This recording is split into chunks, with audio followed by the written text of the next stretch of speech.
Well, we want to introduce you to Eric Ham, who has written a new book called The GOP Civil War. Mr. Ham, before we get into the body of your book, give us your background so people know where you're coming from. Sure. I started out on the Hill working for Senator Bill Nelson. I was a national security advisor for him, staffing him for his Armed Services Subcommittee on Strategic Forces. Left from there, went to a pretty well-known think tank in Washington, Which one? the Center for Strategic and International Studies, where I was Director of Congressional Relations for them, working very closely with members of Congress, both sides of the aisle, educating them on a number of foreign policy issues that we were working on at CSI, some of the issues involved, of course, Iraq, a lot of work around China as well, and moved on from there doing work for a university, leading a project called the 3D Security Initiative.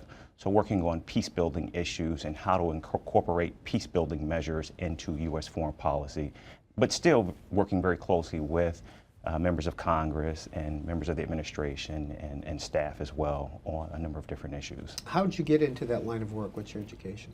I started at the University of Michigan, where I studied economics and political science, of course, and moved on to the University of Chicago and got a master's from the public policy program there, and came to Washington and found a spot right here in our nation's capital, working on the Hill, and it just kind of all moved from there. Okay, some people are going to say you work for a Democrat, Bill Nelson. And a very centrist Democrat, by the way. Centrist Democrat, but now you're writing about the GOP Civil War. Yes, but this is not I would think, a controversial book, although the title might indicate that. It's a book that looks at the party. It's a comprehensive analysis of what's going on in the party. And also keep in mind that we're in a two-party system, and no one can deny the fact that the party is going through an internal struggle right now. And so what we're doing is just basically highlighting what many pundits, what many writers around town have been talking about. So who is in the Civil War? What are the sides? They're the moderates, or what you call the political establishment, and of course the Tea Party activism that's taking place. And we're seeing this battle drawn out. We've seen it really come to fruition during the government shutdown just a few weeks ago.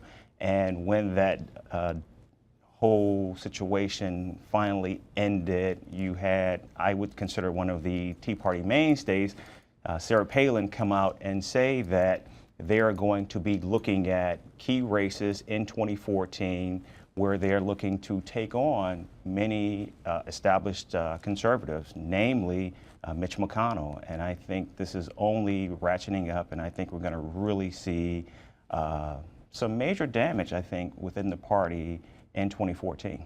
Well, our topic this morning is based on Eric Ham's book, The GOP Civil War, and we'll go through some of his thoughts and his ideas, but we want to talk to Republicans only during this segment. 202 is the area code, 585-3880 if you live in the East and Central time zone, and you are a Republican, 585-3881. If you are a Republican, you live west of the Mississippi or further out west, Mountain and Pacific time zones, and Hawaii time zones, of course. Republicans only during this segment. We want to talk to you about how you view the future of your party. Mr. Ham, what do Ann Coulter and John Boehner have in common? That's a really good question. I do believe that they care deeply about the party, the GOP, and the direction of the party. And I think I think that's where their similarities end. I think they have very different ideas on how to move forward. John Boehner has a very difficult task of actually having to govern.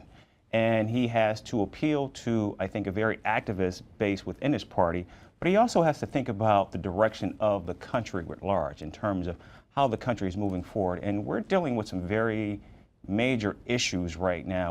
We're still grappling with high unemployment. There are a number of issues that are coming to fruition, namely the debt ceiling debate that's going to be taking place in about 6 or 7 weeks. So these are some issues that he has to think about, whereas I think someone like an Ann Coulter, I think she resides firmly in the activism within the party and kind of like selling red meat to Tea Party types and far-right contingents within But the party. is there common ground? I mean, do they share ideas, ideals? I think they want to see the party become more successful than it has been, particularly in winning elections. How they actually get there, I think, is is open to discussion between them. The government shutdown, was that harmful to the Republican brand? The Tea Party favored it. Absolutely, that was hugely detrimental to the party. If you look at the polling, a majority of Americans firmly believe that the shutdown was the fault of the Republican Party, and it didn't help that leading up to the shutdown, you had the fall filibuster by Senator Ted Cruz, which I think for many Americans gave the impression that this was owned by the Tea Party.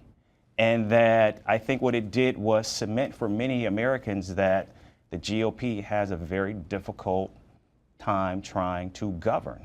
And then when you had the actual shutdown, and you had many Americans, particularly working in government, who, checks not going out, veterans having difficulty receiving benefits, I think that just didn't play very well for the Republican Party. Now, on the flip side, when the shutdown ended, of course, there was this immediate pivot to Obamacare. And so I think many of the losses that we saw and the wounds inflicted on the Republican Party, those immediately seemed to go away, and there was just this huge transfer to what happens to the Democratic Party in the midst of this Obamacare rollout that was just completely bungled. But still, I think many Americans saw that shutdown as firmly in the category of the GOP.